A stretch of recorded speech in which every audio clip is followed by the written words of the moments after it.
Face wash, ये कोई cosmetic नहीं, आयुर्वेदिक औषधि है। दयालु एक योजना के तहत मुख्यमंत्री नाथ सिंह सैनी ने की सहायता राशि जारी, बीपीएल परिवारों को सहायता का प्रावधान। योजना से अब तक 49,000 परिवार हुए लाभान्वित।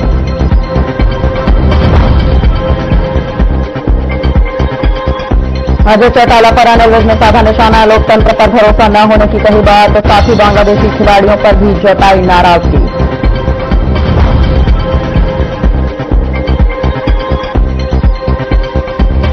फरीदाबाद दरिंदगी केस में हुआ चौंकाने वाला खुलासा, प्राइवेट वाहन में ही एम्बुलेंस में हुआ दुष्कर्म, चलती एम्बुलेंस में दरिंदगी कर महिला को सड़क पर फेंक आरोपी हुए फरार।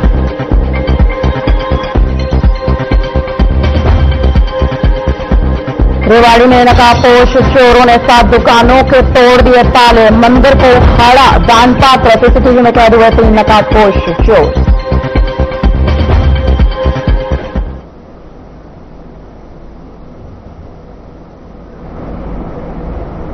नमस्कार, आपका बहुत बहुत स्वागत है हमारे खास कार्यक्रम। मैं हूं आपके साथ आश्रुति वोहरा। हमारे इस खास कार्यक्रम में आज हम बात करने जा रहे हैं हरियाणा में बढ़ती ठंड की, क्योंकि ये आज की खास खबर है। वर्ष 2026 की शुरुआत इस बार कड़ाके की ठंड के साथ हुई है, खास तौर पर हरियाणा की ठंड। हरियाणा में इस वक्त घना कोहरा छाया हुआ है, जिससे पूरे प्रदेश में जनजीवन बुरी तरह से प्रभावित नजर आ रहा है। जनवरी के पहले 2 दिनों में ही राज्य का तापमान सामान्य से नीचे जा चुका है।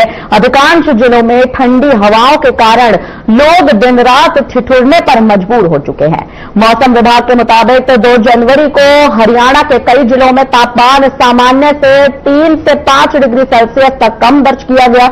हालांकि बताते चले तो बीते दिनों की तुलना में औसत अधिकतम तापमान जो है वो करीबन 1.2 डिग्री की हल्की बढ़ोतरी यहां पर दर्ज की गई, लेकिन कोहरे और सर्द हवाओं ने इस मामूली राहत को भी पूरी तरह से बेअसर कर दिया। आपको यह भी जानकारी दे दें कि ठंड के साथ साथ घना कोहरा जो है अब वो बड़ी वजह बन चुका है विजिबिलिटी बेहद कम होने की, जिससे सड़क और रेल यातायात लगातार प्रभावित हो रहा है।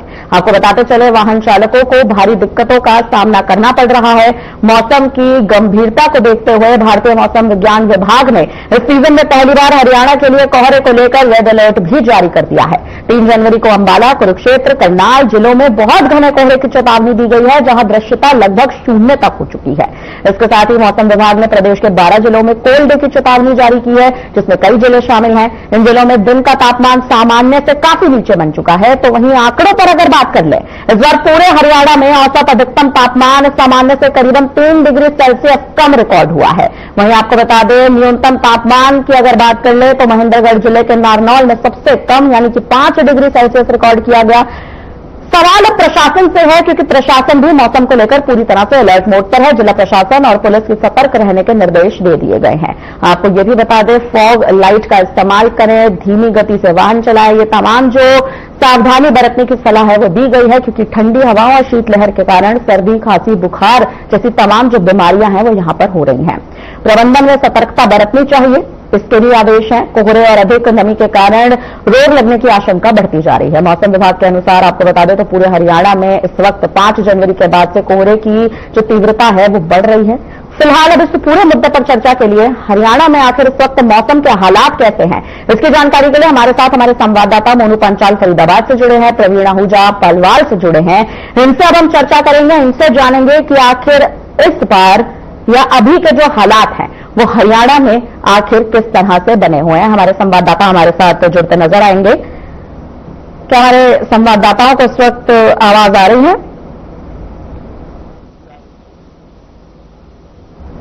मोनू पंचाल, क्या आपको मेरी आवाज आ रही है? जी देखिए, बहुत इस वक्त अगर देखा जाए तो हरियाणा में जो कोहरे और ठंड की जो स्थिति है वो बेहद खराब है। आपको क्या लगता है, आपके अनुसार इस वक्त ग्राउंड रिपोर्ट का क्या सीन है, यानी कि स्थिति इस वक्त ग्राउंड पर कैसी बनी हुई है?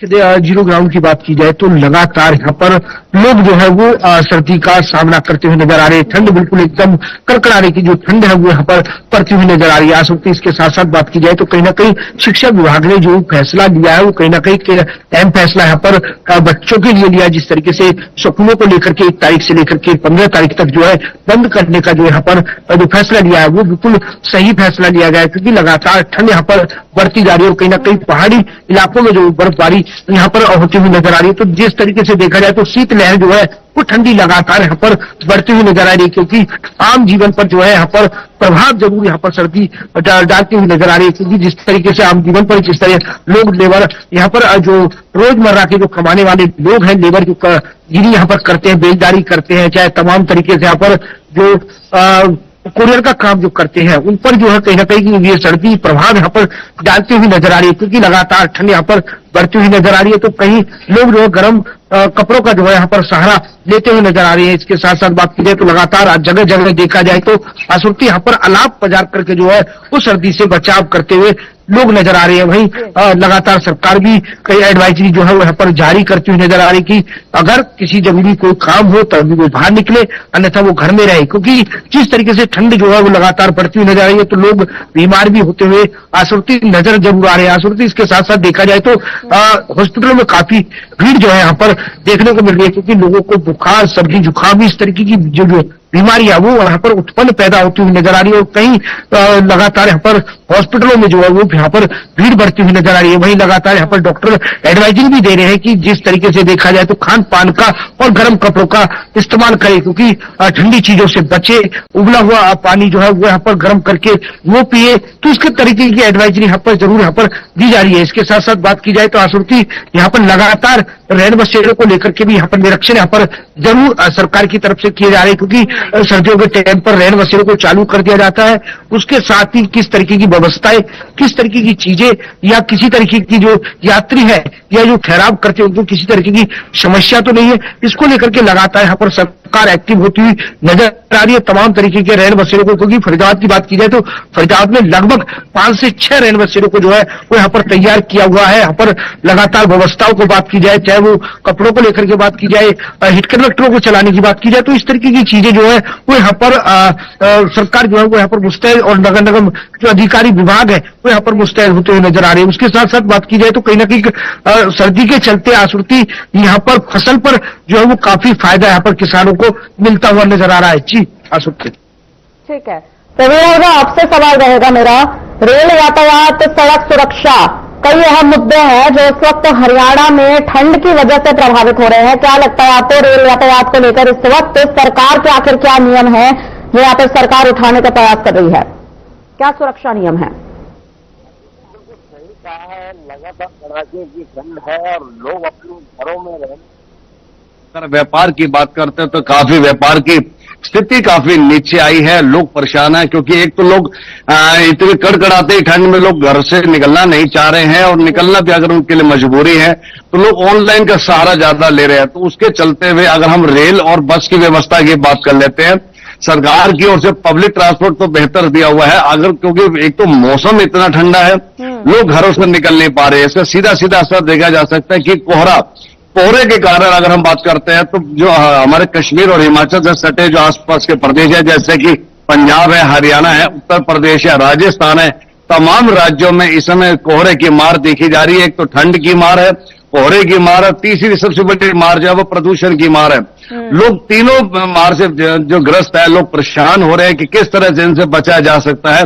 लेकिन अगर इनके कोहरे की वजह से सबसे ज्यादा लोगों को नुकसान देखा जा रहा है, क्योंकि यातायात बिल्कुल नहीं चल पा रहा है। विजिबिलिटी कई से प्रदेश के कई जिलों में तो लगभग 0 के बराबर दिखाई दे रही है, और कई जगह तो 50 मीटर की विजिबिलिटी के सहारे लोग गुजारा करते हुए नजर आ रहे हैं। क्योंकि लोगों को सबसे बड़ा खतरा और अंदेशा ये भी है कि जो आगे खड़ा हुआ वाहन है ऐसे कोहरे के कारण, वो कहीं पहले से अगर वो बिना पार्किंग लाइट जलाए हुए खड़ा है और पीछे से अगर हम लोग पीछे से ड्राइव करते पहुंच जाते हैं तो स्वाभाविक है धुंध के कारण कहीं लगातार बड़ी बड़ी दुर्घटनाएं भी देखी जा रही है।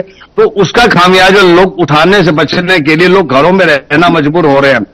इसके साथ साथ जो तमाम यातायात के साधन है, जैसे बसें हैं, बस भी तमाम क्षेत्रों में काफी लेट चल पा रही है, क्योंकि कोहरे के कारण लोग अपने उस गंतव्य स्थान पर नहीं पहुंच पा रहे। श्रुति, एक चीज और सामने आ रही है, जो ट्रेनें हैं, जो लंबी दूरी की ट्रेनें हैं, उनको चलने में काफी दिक्कत का सामना करना पड़ रहा है, क्योंकि ट्रैक पे जो लगातार धुंध दिखाई दे रही है और धुंध हटाने का कोई ऐसा उचित प्रबंध नहीं दिखाई देता है। लेकिन उससे बचने के लिए सरकार के पास एक ही विकल्प है कि ट्रेनों को थोड़ा देर से छोड़ा जाए, क्योंकि अगर धुंध में ट्रेनें छोड़ी जाती हैं तो स्वाभाविक है आगे कहीं ना कहीं बहुत बड़ा खतरा भी पैदा हो सकता है। तो उससे बचाव के लिए अब निरंतर जो है ट्रेनें लेट चल रही है। और इसके साथ साथ श्रुति, एक चीज और सामने आ रही है कि लोगों को सरकार एडवाइजरी भी दे रही है कि ऐसे समय में जो आप बाहर, जहां आपको बेहद जरूरी है, आप घर से बाहर निकले, अन्यथा अपने स्थानों पर बने रहे और कहीं ना कहीं अलाव का सहारा जरूर ले। जैसे कि घरों में लोगों के अक्सर हीटर भी देखा जाता है, लकड़ी जलाकर अलाव भी लिया जा सकता है।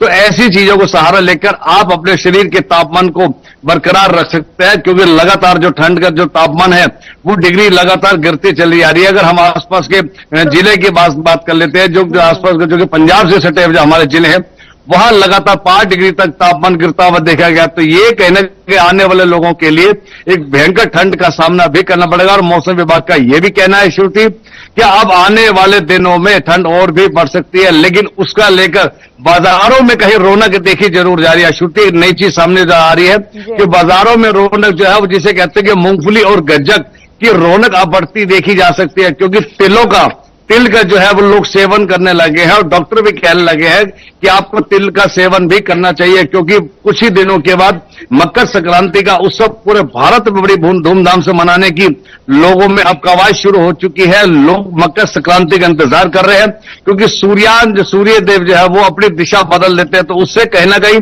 लोगों को आने वाले दिनों में जो है कहीं मकर संक्रांति के बाद इस कड़कड़ाती ठंड से कहीं ना कहीं राहत मिलती नजर जरूर आएगी। जी श्रुति। ठीक है, मोनू पंचाल, आपके पास वापस आना चाहेंगे। देखिए, सरकार इस वक्त आखिर क्या अहम कदम उठा रही है, क्योंकि अगर आप देखें तो कोल्ड डे को लेकर या फिर घने कोहरे को लेकर जो इस वक्त हरियाणा में स्थिति बनी हुई है, कई क्षेत्रों में 5 डिग्री से भी नीचे जो तापमान है वो जा चुका है। लोग अपने घर से बाहर नहीं निकल पा रहे हैं, इतना ज्यादा कोहरा है कि लोग देख नहीं पा रहे हैं, विजिबिलिटी 0 तक आ चुकी है। सरकार की ओर से आखिर क्या यहां पर अहम कदम है जो उठाए जा रहे हैं? मोनू पंचाल।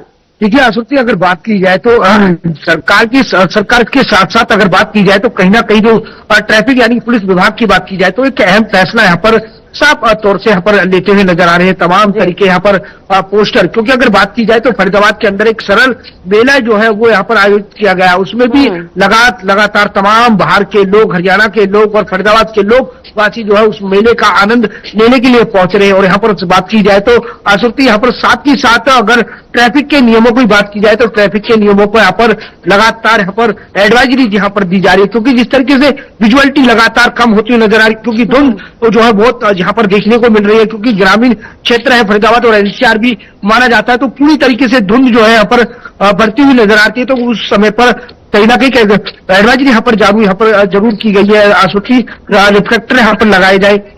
इसके साथ साथ जो गाड़ी के इंडिकेटर है उसको लेकर के यहाँ पर जो है वो गाड़ी को चलाया जाए, धीमी गति पर गाड़ी चलाया जाए। तो इस तरीके की एडवाइजरी यहाँ पर लगातार ट्रैफिक पुलिस की तरफ से और कहीं ना कहीं सरकार की तरफ से लगातार यहाँ पर दी जा रही है। और देखा जाए तो विजुअलिटी के चलते आशुति, यहाँ पर फरीदाबाद के एनसीआर की बात की जाए तो कई बड़े हादसे जो है यहाँ पर हो चुके हैं, चाहे वो नए साल की बात कर ली जाए, चाहे जिस तरीके से धुंध पड़ती है तो कई बड़े हादसे यहाँ पर हो चुके हैं और कई लोगों की जान भी जा चुकी है। तो लगातार ट्रैफिक पुलिस की तरफ से लगातार एडवाइजरी यहाँ पर दी जा रही है। लगातार अगर एनएच हाईवे की बात की जाए तो एनएच हाईवे की भी जो कर्मचारी है, जो अधिकारी है, वो भी लगातार यहाँ पर एडवाइजरी देते हुए नजर आ रही है, क्योंकि धुंध को लेकर के इंडिकेटर को लेकर के रिफ्लेक्टर को लगाने को, और कहीं ना कहीं अगर जरूरी काम हो तभी बाहर निकले, अपनी साइड पर गाड़ी चलाए, ज्यादा स्पीड पर गाड़ी ना चलाए। तो इस तरीके के अहम फैसले यहाँ पर एनएच हाईवे से लेकर के पुलिस प्रशासन और सरकार की तरफ से फैसले जो है यहाँ पर लिए जा रहे हैं। और सरकार की भी लगातार एक कोशिश है कि इन जो हादसे होते हैं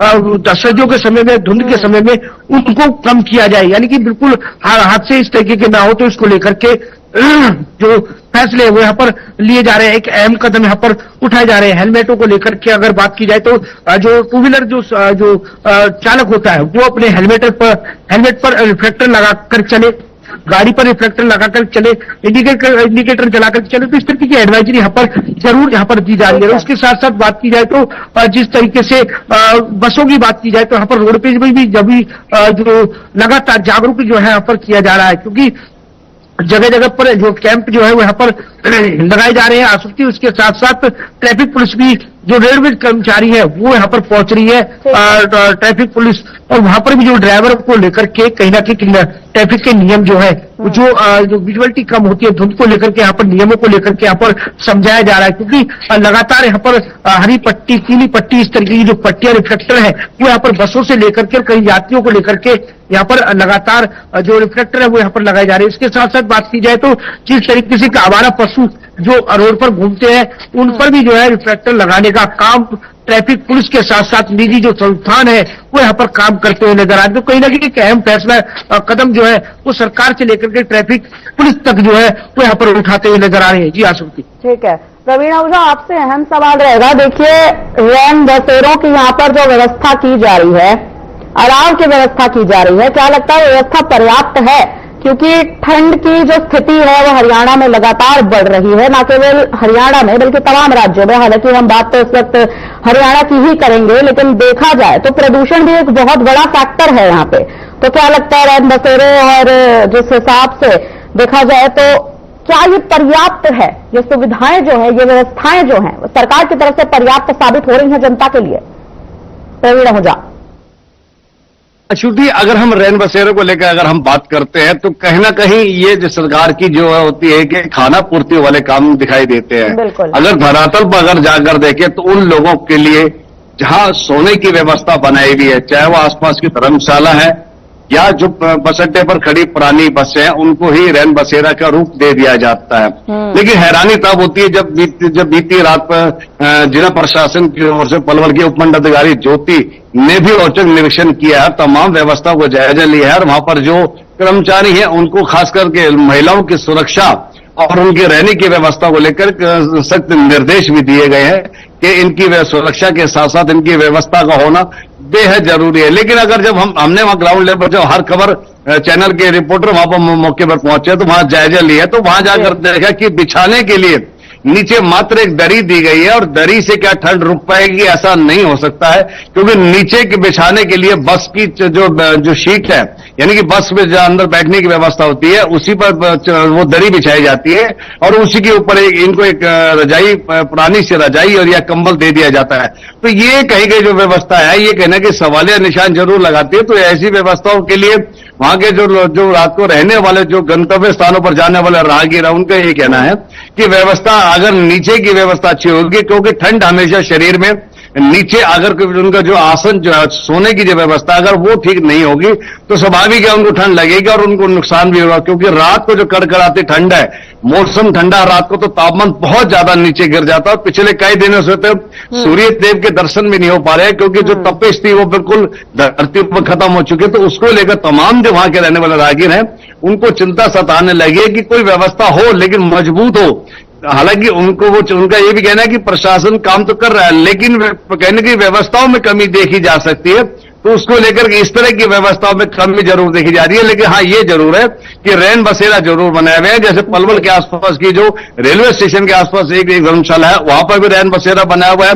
और पलवल का जो सामान्य बस अड्डा है, वहां पर 2 बसें जो पुराने काफी लंबे समय से खड़ी है, जो हर वर्ष की बात इस वर्ष भी उन्हीं में ही रैन बसेरा बनाया हुआ है। लेकिन उनमें एक महिलाओं के लिए अलग से बस का व्यवस्था बनाई गई और पुरुषों के लिए अलग से बनाई गई। तो उनके अंदर जो रहने वाले जो रैन बसेरे में जो रात्रि है, जो आश्रित है, जिनके पास रहने के लिए रात को छत नहीं है, या जो रात की जिनकी बस छूट जाती है या जिनकी ट्रेनें छूट जाती है, तो वही लोग ऐसे रैन बसेरे का इस्तेमाल करते हैं। तो उनके लिए, लेकिन इसमें एक चीज सामने आ रही है कि पिछले वर्ष तो सामाजिक संस्थाएं काफी आगे आई थी, ऐसे लोगों के लिए जो चाय भी लेकर आ रहे थे, उनके लिए गर्म कपड़े भी लाए थे और उनके लिए कहना ये खाने की व्यवस्था थी। लेकिन इस बार ऐसी कोई सामाजिक संस्था अभी तक सामने नहीं आई है जो ऐसे जो रैन बसेरा में रहने वाले लोग हैं उनकी कहीं मदद की जा सके। लेकिन प्रशासन की एक पहल जरूर देखी गई है, तो उसको लेकर गर्म कंबल भी दिए गए। तो ये कहीं ना कहीं एक खाना पूर्ति जरूर है, लेकिन सामाजिक संस्थाओं को भी ऐसे में प्राथमिकता बनती है कि ऐसे लोगों के लिए बीती रात को जब ठंड में जब लोग गुजारा करते हैं रात्रि में, तो उनके लिए कहीं ना कहीं ऐसी उनका जलपान की व्यवस्था होनी चाहिए,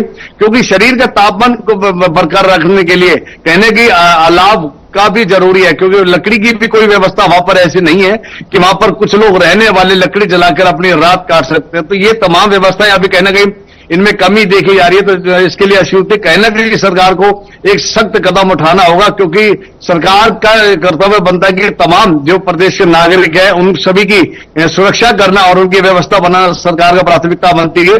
तो ऐसे के लिए अब कहने के हमें लगता है कि आने वाले दिन में जो राहगीर है उनके लिए बेहतर व्यवस्था बनाई देखी जा सकती है। जी अश्यूति। ठीक है मोनू पंचाल, आखिरी सवाल एक आपसे रहेगा, किसानों के मद्देनजर यहाँ पर अगर देख लिया जाए, किसानों की फसलें खराब ना हो, किसानों के लिए आखिर इस वक्त सरकार के यहाँ पर क्या बड़े पैतरे हैं जो सरकार आजमा रही है? क्योंकि किसानों की फसल खराब होने के लिए ये कहीं ना कहीं समय जो है एक बहुत ही घटित समय है। तो क्या लगता है किसानों की फसलों को सुरक्षित रखने के लिए आखिर यहाँ पर क्या सरकार के नियम है?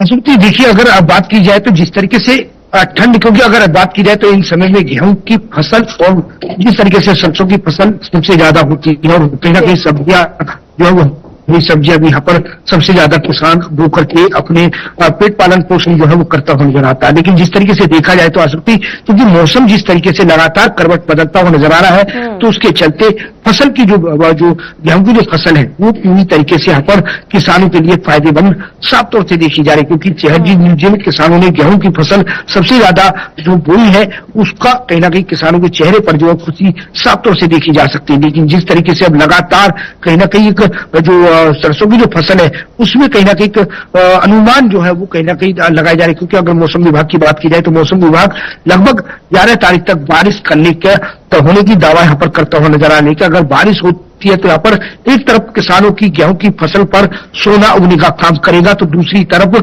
जिस तरीके से सरसों और सब्जियां जो है वो कहीं ना कहीं किसानों की बर्बाद होती हुई नजर आएगी। लेकिन जिस तरीके से अभी तक बात की जाए तो अब तक लगातार किसान की जो भी फसल है वो यहाँ पर साफ तौर से जो मुनाफा है वो यहाँ पर देती हुई नजर आ रही है, क्योंकि किसानों को काफी फायदा होता हुआ नजर आ रहा है, चाहे वो सब्जियों की बात करी जाए, चाहे वो सरसों की फसल की बात करी जाए, चाहे वो फिलहाल जो गेहूं की फसल है उनको लेकर के बात करी जाए। तो क्योंकि जिस तरीके से अगर वो जब किसानों की फसल कहीं ना कहीं आसक्ति खराब होती है तो मौसम के चलते जब बारिश पड़ती है, लगातार कई दिन तक बारिश होती है या फिर मूसलाधार बारिश होती है, तो कहीं ना कहीं फसल जरूर यहाँ पर खराब होती हुई नजर आती है। तो इस बार बात की जाए तो अभी तक बारिश नहीं हुई है, लेकिन कहीं ना कहीं 11 तारीख तक बारिश होने के अनुमान यहाँ पर मौसम विभाग जरूर जताता हुआ नजर आ रहा है कि लगातार यहाँ पर के जो है वो पूरे दिन बरसात होने की कहीं ना कहीं आशंका 11 तारीख तक जो है वो हो सकती है। तो कहीं ना कहीं जिस तरह अगर बारिश होती है आकृति यहाँ पर किसानों की जो फसल जो सरसों की फसल है और जो सब्जियों की फसल है वो कहीं ना कहीं यहाँ पर